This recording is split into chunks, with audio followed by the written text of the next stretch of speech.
दोस्तों, आचार्य चाणक्य ने अपनी नीतियों के जरिए जीवन के हर पहलू के बारे में विस्तार से जानकारी दी है। चाणक्य नीति में ऐसी कई बातें बताई गई है जिनका पालन करके आप किसी भी समस्या से बाहर आ सकते हैं। इसके अलावा आचार्य चाणक्य ने विद्यार्थी जीवन के बारे में भी विस्तार से बताया है। चाणक्य नीति के अनुसार विद्यार्थी जीवन अनमोल है, इसलिए इसका महत्व समझना चाहिए। साथ ही विद्यार्थियों को अपनी शिक्षा के प्रति गंभीर रहना चाहिए। लापरवाही, बुरी संगत और आलस विद्यार्थी जीवन को सबसे अधिक क्षति पहुंचाता है। चाणक्य नीति कहती है कि पढ़ाई विद्यार्थी जीवन का एक अहम पड़ाव होता है, जहां एक बार गलती करने से पूरे जीवन पर असर पड़ता है। विद्यार्थी जीवन शिक्षा के प्रति समर्पित होना चाहिए। जो छात्र इस बात का ध्यान रखते हैं, वे अपने लक्ष्य को आसानी से प्राप्त कर लेते हैं। चलिए आज जानते हैं चाणक्य की उन बातों को जो विद्यार्थियों को अवश्य जानना चाहिए। तय समय पर पूरा करें अपना काम। दोस्तों, चाणक्य नीति के अनुसार किसी भी कार्य को पूरा करने का एक तय समय होता है, इसलिए विद्यार्थियों को अपना प्रत्येक कार्य समय पर कर लेना चाहिए। अनुशासन। छात्रों को यह बात अच्छे से समझना चाहिए कि विद्यार्थी जीवन में अनुशासन बहुत जरूरी होता है। जो विद्यार्थी इसको अपनाते हैं, उन्हें सफलता पाने के लिए ज्यादा संघर्ष नहीं करना पड़ता है।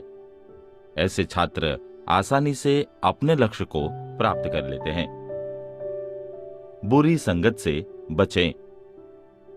दोस्तों, चाणक्य नीति के अनुसार छात्रों को हमेशा गलत संगत से दूर रहना चाहिए, क्योंकि गलत संगत विद्यार्थी को बर्बाद कर सकता है। इस उम्र में दोस्तों की संगत का बहुत असर पड़ता है। ऐसे में छात्रों को अच्छे और सच्चे दोस्त बनाने चाहिए। बुरी चीजों की लत न डालें। आचार्य चाणक्य के अनुसार विद्यार्थियों को नशा और बुरी आदतों से दूर रहना चाहिए। बुरी आदतें सफलता में बाधा होती है, साथ ही ये तन, मन और धन का नाश करती है। इसके अलावा इससे मान सम्मान में भी कमी आती है और कई समस्याओं का सामना करना पड़ सकता है। आलस का करे त्याग। दोस्तों, चाणक्य नीति कहती है कि आलस विद्यार्थियों का सबसे बड़ा शत्रु है। ऐसे में इससे बचकर रहना चाहिए। एक बार लक्ष्य का निर्धारण कर लेने के बाद उसे पूरा करने के लिए जुट जाना चाहिए। आइए इसके अनुसंधान में एक छोटी सी कहानी सुनते हैं। लोग कहते मास्टर दीनानाथ जी तो ऋषि महात्मा है। घनश्याम दास हाई स्कूल में ऐसे अध्यापक न पहले कभी आए न कभी आएंगे। खूब मेहनती, मिलनसार, खरे और ईमानदार, विद्यार्थियों से इतना स्नेह करते जैसे अपने ही बच्चे हो। इतनी मेहनत से पढ़ाते कि किसी को घर पर किताबें रटने की जरूरत ही न पड़ती। गरीब विद्यार्थियों को अलग से पढ़ाते। कभी कभी तो तनख्वाह से बचे हुए रुपए भी उन पर खर्च कर डालते थे। बदले में किसी से कुछ लेते नहीं थे, और विद्यार्थी ही क्यों, वे तो हर किसी से स्नेह करते थे। दुख में प्रत्येक व्यक्ति की मदद करते थे। पूरा शहर ही उनका अपना था। मास्टर जी के पढ़ाए हुए शिष्य बड़े बड़े पदों पर काम कर रहे थे। डॉक्टर, इंजीनियर, वकील, फौजी, अफसर सभी थे। वे अब भी मास्टर जी से मिलने और उनका आशीर्वाद लेने आते। उनमें से कुछ मास्टर जी की धन से मदद भी करना चाहते थे, पर किसी को ऐसी बात कहने की हिम्मत ही नहीं पड़ती थी। मास्टर जी थे ही इतने स्वाभिमानी, न जाने कब बुरा मान जाए। घर के रोटी कपड़े के खर्च के अलावा मास्टर जी की सारी तनख्वाह दूसरों की मदद करने में लग जाती थी। बचता कुछ भी नहीं था।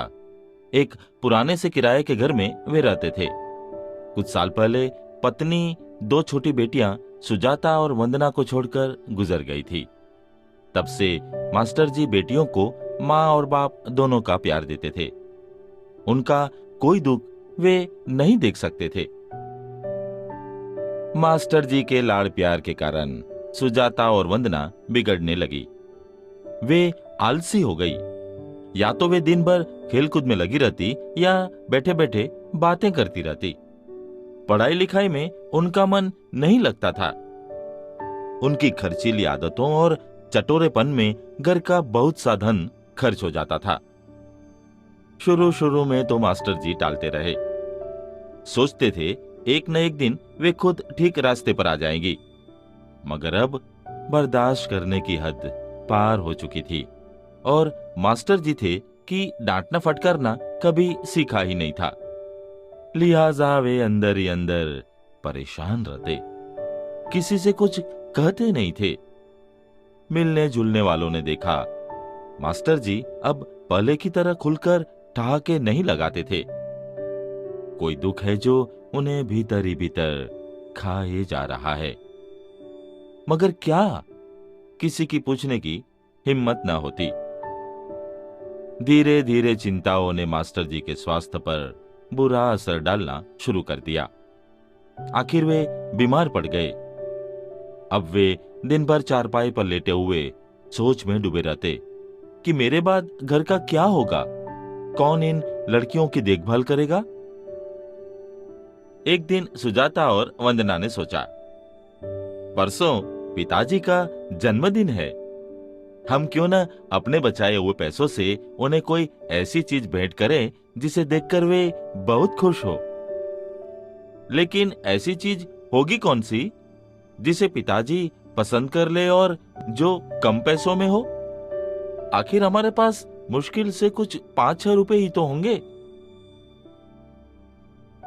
सुजाता और वंदना ने अपने पिताजी को क्या गिफ्ट दिया और क्या वो गिफ्ट मास्टर जी को पसंद आया? क्या सुजाता और वंदना सही रास्ते पर आ गई? ये जानने के लिए हमारा अगला एपिसोड जरूर सुने।